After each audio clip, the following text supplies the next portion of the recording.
If you don't let them know that you want to be more than a friend, you're going to be a friend.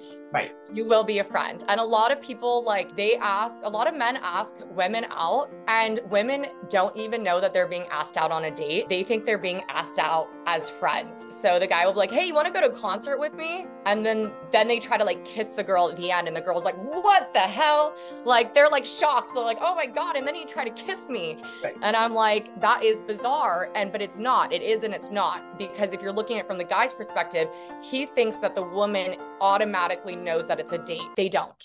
Welcome to the Asian Dating Podcast. I'm your host, May Bugenhagen. I am the owner and founder of Two Asian Matchmakers, which is a boutique matchmaking company that serves men all across the US who want to meet beautiful Asian women. And this is the Asian Dating Podcast. And we talk about dating, everything from what not to do, what to do, and all the topics in between. Today, I have a very special guest, Eve Marlowe. As a successful female entrepreneur, she is the brains behind Loveworthy, an all-inclusive matchmaking service that's dedicated to helping clients find real love and meaningful relationships. With her team of expert matchmakers, she has taken a personalized approach that sets Loveworthy apart from typical matchmaking apps and services. Her ultimate goal is to help people find their lifelong partners and experience true love without the stress of traditional dating. That is a great bio. How are you, Eve? Thank you. I am wonderful. Thank you so much for having me as a guest. I'm very excited to be here today. Yeah. I know you are located in West Hollywood, California, and I read your thing. It says an all-inclusive matchmaking service. Can you expand on that a little bit? What does it mean, and what clients do you take, and how did you get started in this business? So we take on pretty much everyone that we think is a right fit and looking for a lifetime partner. So we take on people that want an open relationship, want a monogamous relationship, people that are poly, people that are swingers, anyone in the LGBTQIA plus umbrella, people that have or are still in the adult industry, people that are neurodivergent. We're an inclusive matchmaking service. And the reason I started a matchmaking service that accepts everyone is because I went to a matchmaker myself. I was looking for true love. And when I told the person that I was in the adult industry, she wouldn't take me on as a client. After that, I realized that there was a gap in the market and there was a need for a more non-traditional matchmaker, that a lot of matchmakers are very conservative and very traditional, and they think that a relationship all has to fit into this specific box. And if you don't want marriage, then you're not worthy of love. And if you don't want this, then you don't deserve love. And they don't take on everyone, whereas I take on everyone. And I know that one size does not fit all. Very true. Very true. So when you got rejected by the matchmaker, did you try to explain to her that you are a normal person and you want to find love also? And then was that right away that made you start your own company with matchmaking to help people in the adult film industry? Honestly, I was pretty choked up when she told me that she said that she knew every matchmaker and she didn't think anyone would take me on as a client. She also said that, that she had hard cases. She just thought that no one would want to date me and that she didn't know any other matchmaker that would take me on. And she said she knew all the matchmakers. And she wasn't trying to be mean. And she said that. She said, I'm not trying to be mean, but I just don't think. And it's kind of nice that she didn't take my money, because matchmaking is not a cheap service. And I was willing to pay an expensive price tag for her help. But at the same time, it was another layer of rejection. And when you are an adult worker, you face a lot of rejection. Sometimes rejection from your parents, from people you're dating, from jobs. you just keep getting this rejection. And so I think it was kind of like the straw that broke the camel's back. And when I felt like she was telling me I was unable to find love or unworthy of love. That's how I was perceiving it at the time. When she said she couldn't match me, it was kind of like, oh, great, like another person saying that this isn't possible for me, right? So I was pretty choked up, and I didn't try to explain myself, and I didn't try to defend myself, because one, she already believed that this was true, that I wouldn't be able to find a match. So I didn't feel like it was beneficial for me to try to convince her otherwise. I think that would have been a waste of my energy. But also, to be very honest with you, I was really choked up, and I ended the phone call with tears. So I actually ended the phone call and I was crying. So I really couldn't say much because there was like a lump in my throat, and I was like, wow, this really sucks. Like, I'm unlovable. And that's also where I got my name for my service, which is Love Worthy, because I am worthy of love. And so are other people who are in the adult industry and want non-traditional relationships. So, how do you set up a client with one of your clients, like a client who pays you, who's in the adult industry now?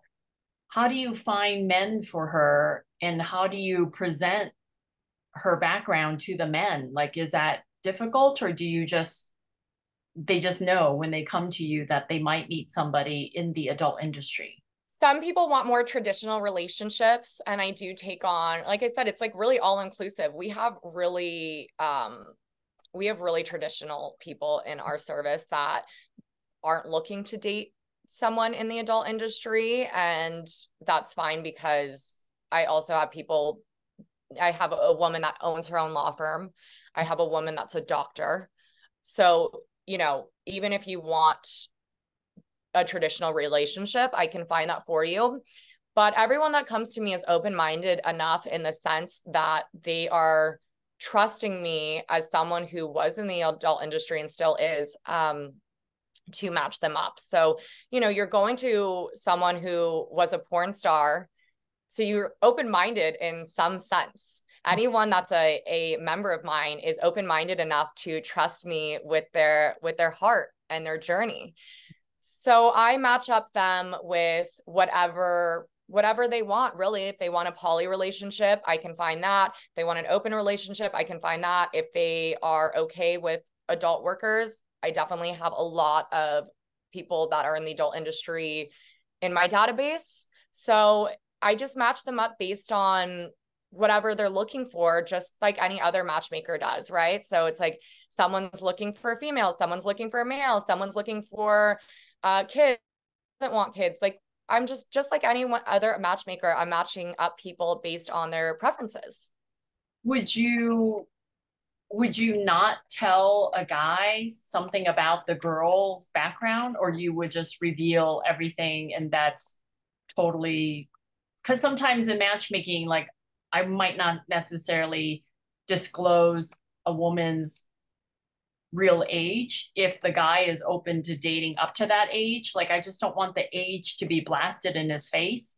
So would you say that you would not reveal some stuff to the guys if they're wanting to date the woman, or you're just pretty upfront, like, hey, this is who she is, what do you think? I'll leave it up to you to decide. I really leave it up to the individual to disclose if they are in that industry, because you are sending their profile out to other matchmakers. Yeah. Some adult workers do not want to be outed publicly.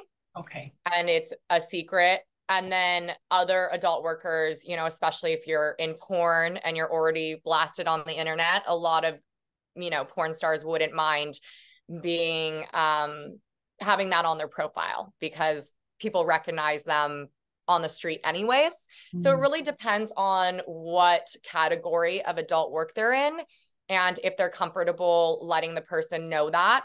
I leave it up to the adult worker to tell me if they're comfortable with it being on the or not, and then I respect their wishes on that.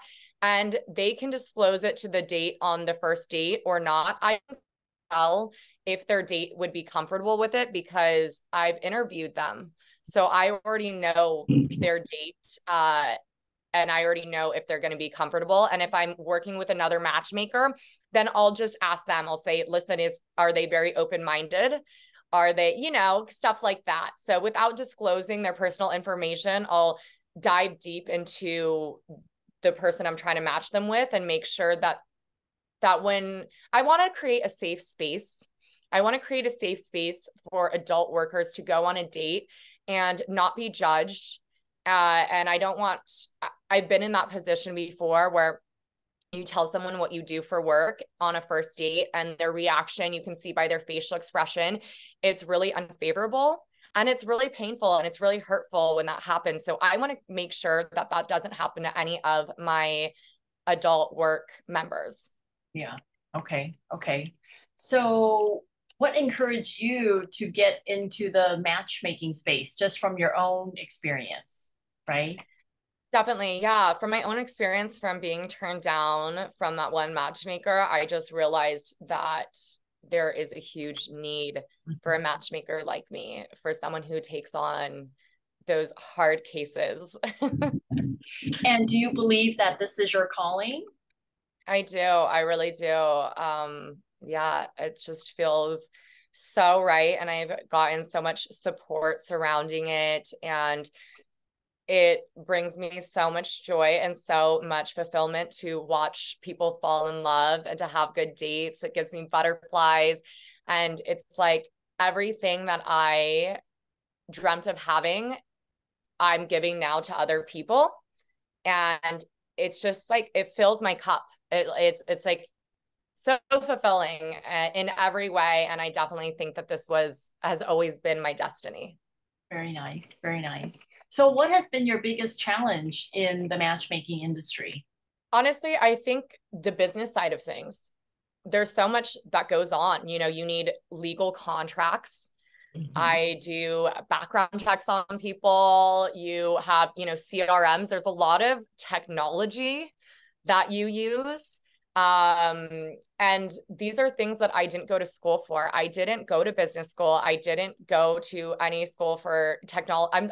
I'm like terrible when it comes to technology. I'm more of a creative brain, like an artsy person. I love dancing and painting. And so I'm like looking at these like computer programming things. And I'm like, what is this? It looks like hieroglyphs. So I think that's the hardest part, but it's also challenged me to grow and to learn all of these new skill sets. So I'm very grateful for learning all of these hard things that I think I would never been put in the position to learn if it wasn't for this career.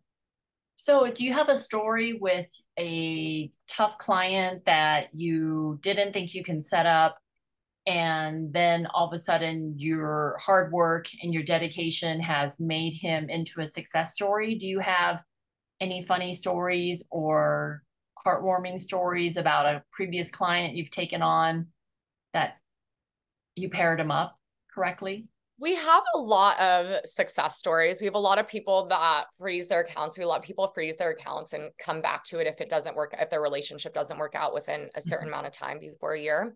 But we have a lot of people still dating each other. We don't have any marriages because our business is under a year old. So I feel like that just hasn't happened yet. Yeah. I mean, it would be great, but it just hasn't happened yet. I'm hoping to be invited to some weddings soon, though. I love a good open bar. But we have a lot. I feel like for me, I feel like more challenging. Like I don't consider being in the adult industry challenging, even though that's what other matchmakers think for me, that it must be so challenging to find people. I have easily found people that are okay with that field of work. So I do have a huge network of people that just view it as work. And so I don't think that's actually challenging. I think what's more challenging is when people are very picky and like type A personalities, and they have a list of 50 things that they want and they have unrealistic expectations. That to me is harder to set up. But I do have someone that gave me a list of like 50 things, and he is seeing someone right now. She's in Hawaii. So they're going to come back and like continue dating. But I'm happy that I found someone because his list was like 50 things, and I hope it works out with them because it's going to be really hard to fulfill that list. And one of them was, yeah, one of it, like it was, she had to wake up early because he's a morning person. She has to be super clean. She has to have a high credit score. What else? Like, has to be vaccinated, has to be a Democrat. Like, the list of things this person listed was some of them I understand, and I thought was like, okay, sometimes people are very passionate about politics, and I understand that, or religion, so I can understand one or two of those things. But waking up in the morning, I feel like that's not shouldn't be that important of that. So I feel like that was a really hard person to set up because of that long list. The longer the list you have, the harder it is to find the person. The more open-minded you are, then the easier it's going to be. Also, I think that a lot of people have success dating their like yin to their yang, dating an opposite. I think a lot of people have success with that. And you don't really want to date someone that's an exact replica of yourself, because then you're never going to grow or learn anything. I agree. I don't think two people need to have the same hobbies, same No. skills, same school, same major, same all that stuff. Like, it's great if two people come together and they're sharing different ideas, different things that they like to do. One person has a cat, one person has a dog, and then they both like dogs and cats. Like, you don't have to be, like you said, a replica of what you are, because that's going to be boring, right? You don't even want Totally. same-sex friends that are exactly like you. Then you're not going to grow. I totally agree. And that's probably how people grow apart, right? Is when they are so similar and they might as well just be dating themselves because they're not really expanding or anything. So yeah, I get it. I get it. Now, you are in matchmaking, and you do events or anything like that, or just the one-on-one matchmaking? I did a singles event in Portland, Oregon, and I want to do more singles events. Yes, that is definitely on my to-do list. So Okay. I'm excited to do it in Los Angeles, where I am located and I have a huge network here. The Portland, Oregon event was really fun, and I had some signups from it, and it was just a really good time. And now that I kind of like did a little test run, I can really make these events really great. And I'm really good at party planning. I've planned a lot of parties, so I'm super excited for the future with that. Good, good. Now, what is your typical client who you want to take on? Is it a guy? Is it a girl? What age range? Like, where should they live? Like, do you have your ideal client and then clients you're open to serving all over? I don't really have like a super ideal client. I would say anyone that lives in major cities really helps me. Okay. Um, the smaller the city, it gets a little bit harder, but a lot of people that live in small cities are willing to relocate for love, date long distance, travel for dates. So as long as they have, like, as long as that's okay with them, then I'm able to work with them. It just makes it a little bit harder when it's like a really small city. So I prefer finding clients in the major cities in the US. Other than that, whether it comes to females or males, I really want to take on everyone who is, like I said, open-minded. And I don't think they would be coming to me if they weren't open-minded. So I think that's kind of a given. Like I said, everyone knows my background. Everyone knows what I have done in the adult industry. So if you're coming to me, I feel like you're already a cool person.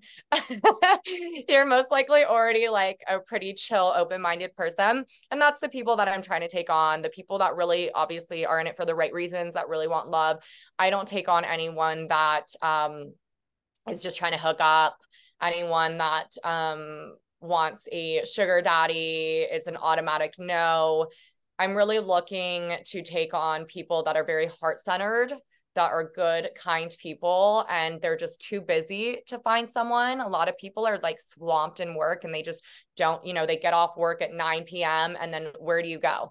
And then really like what do you meet people at the bar? Do you really want to be meeting people at the bar? I mean, it depends. It depends, if you really like to drink, maybe, but it's hard. And it's also difficult to this day and age to go up to people in person. So you may see someone that you find attractive in a supermarket, but it is kind of frowned down upon and considered inappropriate to go up to people these days. So you never know what reaction you're going to get from someone by going up to them. It could be a negative reaction. And I think a lot of, especially men, fear that. So it's like you can't date online because it just like sucks. It's just terrible. There's fake photos. There's people that are lying about their age. There's people that are catfishing, not honest and authentic with who they are, flaky, ghosting. So to me, online dating is really terrible. And then you go in person and you're like, is it okay to approach people? Is it okay to approach people these days? And how do you approach people? It's really hard to date. And that's where I think matchmakers are so useful, because it takes all of that stress away and we do all of the work for them. So they just have to show up and fall in love. Like, that's great. I think it's such a great service that we're providing people. Well, you're single, Eve, and you're at a grocery store. And are you turned off if a guy approached you to talk to you or to flirt with you or to ask you out, or no? No, I am definitely open to, depending on how they approached me.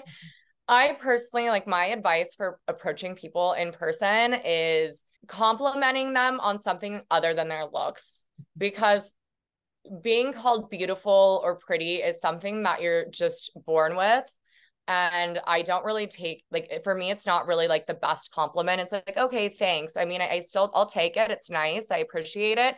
But I would rather someone approach me and compliment my hair color, because that's something that I chose. I like your earrings. Oh my gosh, I love your shoes. Where did you get that? Love your hand tattoos. Something that they notice, that I really like people that are observant and they're not just focused solely on looks. So yeah, I definitely am open to people approaching me. Sometimes I guess it depends what kind of mood I'm in that day. Sometimes you're in a bad mood and you're like, I don't want to talk to anyone. So it really just depends, but you might as well try, as long as respectful and nice and not aggressive or weird, pushy, or following me. Anything like that gets weird. But if you approach me nicely and, pay me a compliment to something of my choosing, then yeah, it could happen. It could definitely happen. And I also kind of appreciate that bravery. It's really brave of people. So it's kind of like, yeah, that's kind of a turn on. Like, wow, that's nice. But I also, if I notice someone in the store, like, I'll kind of like give a look away, look again. And I think that's kind of the key. It's like, if you see a woman looking a couple times back and forth and like making eye contact more than twice, you're allowed to go up to her. Okay, that's a great tip. It's a great tip to go up to a beautiful woman, but don't compliment her on her looks, but compliment her about something else. So, absolutely, what are other tips that you would give to the male or female audience out there listening to us? Tips for approaching people, or just tips for dating? What kind of tips do you want? Approaching people. Approaching people, definitely don't approach people with earphones. So that lets you know that they're not interested in talking. People wear earphones when they do not want to be bothered. So if you see someone with earphones, it's a no. Even if you find them attractive, it's a no. Also, I want to speak to any female identifying people. It's okay to also approach people. I feel like it's not always the man's job to approach.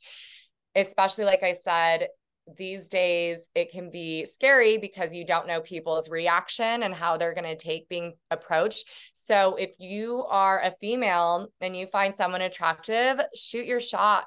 It's not just a man's job anymore because a lot of guys are afraid to do it. So you have to take the reins. And if you find someone hot, go for it. Like, you never know what's going to happen. Just be brave and go up to them and be like, hey, just start a conversation. Yeah, I think men would actually appreciate that. I mean, if they're single and they are at the grocery store or standing in line at Starbucks, and if a nice, attractive woman went up to him and started talking to him, he would like that. I wouldn't think he would be so offended or turned off by it. I think it's a huge compliment that someone would approach Absolutely. you. So, Absolutely. I don't yeah. know any man that would be mad about that personally. I'm sure there's one or two out there, but I personally don't know them. I think that they're going to love it. And yeah, you have to shoot your shot these days because, like I said, dating's hard and it's hard to find the person. And if you're automatically attracted to someone, I feel like that's a step in the right direction because I feel like, especially women, we know right away whether that person is someone that we want to get to know. We know within seconds. And a lot of times we know with photos. Whereas I think a lot of men aren't as clear and they're kind of just more open-minded and willing to try new things. Whereas women, it's like we see someone, we're like, yes or no. And same with someone comes up to me, I know right away if I want to date them. Within seconds, I know if I want to date them. And it's not just based on looks, it's based on how they carry themselves, how they dress, how they speak, their eyes. I think eyes are the windows to the soul. And I can tell within seconds if I want to date a person or not. So I think that if you find someone attractive and you're just like mesmerized by them in person, definitely give it a shot because you'll never know and you're going to miss your opportunity if you don't. So, what would a woman say to a guy if she's interested in him or he piques her interest? How would she carry a conversation? I'm just going back to the grocery store example again. Like, what are some things she can say to get his attention? So for me, I like to mention food in their cart. So if they have, right, so it's like, oh, is that diet cheese? Are you vegan? Like something like that, right? Or like, how do you like those eggs? I haven't tried that brand, but I've been wanting to try it. Are those good? Like, so mentioning something in their car, I'm like, oh, do you live around here? Oh yeah, I live down the street too. That's so funny. Where'd you grow up? Just start ping pong right there. That's the conversation back and forth. You can mention anything that they have in their cart. You can also, if they don't have anything in their cart, you can ask them, like, uh, do you know, do you know where the chip aisle is? I've been like walking around for 5 minutes. I cannot find these chips. You just make up something. Like go up to them, shoot your shot. Make sure they don't have a ring on their finger. Make sure to look for the ring. Other than that, yeah. And then just don't be afraid to ask them out. Like, even like I said, even if you're a woman, I've definitely asked plenty of guys out before. And yeah, it's just starting a conversation and just being like, well, I really like talking to you. Do you want to maybe get some lunch or dinner this week? Okay, good one, good one, good tips. Okay, so what is one latest story that you have about, do you have anyone more in the shy, maybe a little awkward realm, like any clients like that? And how do you get them to be comfortable with dating? I do. I do. And we have dating coaches on my team to help with that for sure. I give advice, but I don't do full dating coaching because I'm single. So I feel like I feel weird giving dating advice being single. I'll give it when I get married, then I'll start coaching. But right now I just give like advice here and there, and then I have professionals that are in long-term relationships and I feel like can speak on it. I feel like I'm not in the position to speak on it very much, but I can help in some ways, especially when it comes to flirting and dating. I'm in that realm still and I'm still single, so I'm single in this world, in the post-pandemic world. So I know what it's like dating and I know what I want to see from males and females. I think that we do have a lot of shy members And it is hard to get them out of their shell because you really don't want to change people.